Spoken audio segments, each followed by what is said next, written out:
আসসালামু আলাইকুম। সাথে আছি আমি আপনাদের প্রিয় বোন।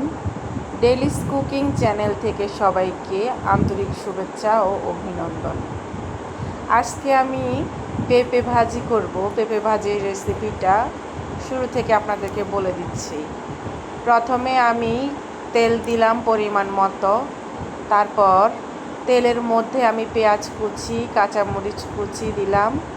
ভালো করে নেড়ে নিয়ে আমি আমার স্পেশাল চাট মশলাটা দিলাম, যেটা আমি সবসময় ইউজ করি।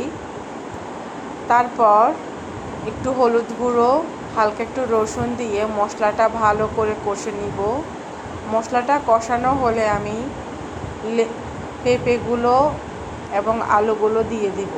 দিয়ে দেওয়ার পর আমি কিছুক্ষণ ভালো করে নেড়ে নিব। এপিঠ ওপিঠ উল্টিয়ে পাল্টিয়ে নেড়ে নিব।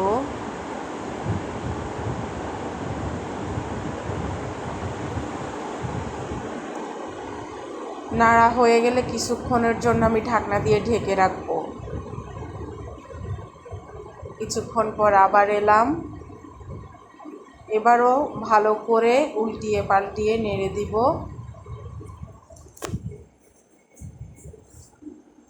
আবারও ঢাকনা দিয়ে ঢেকে রাখবো কিছুক্ষণের জন্য। এই যে হয়ে গেল আমার পেঁপে আলুর ভাজি। এই ভাজিটা খেতে অনেক টেস্ট। আপনারা চাইলে রুটির সাথে খেতে পারেন, গরম গরম ভাতের সাথে খেতে পারেন। আমি অবশ্যই রুটি দিয়ে এটা খাবো। যদি আপনাদের আমার রেসিপিটা পছন্দ হয় তাহলে সাবস্ক্রাইব করে পাশে থাকা বেল বাটনে ক্লিক করুন এবং আমার সকল ভিডিও নোটিফিকেশন পাওয়ার জন্য প্রস্তুত থাকুন। আল্লাহ হাফেজ।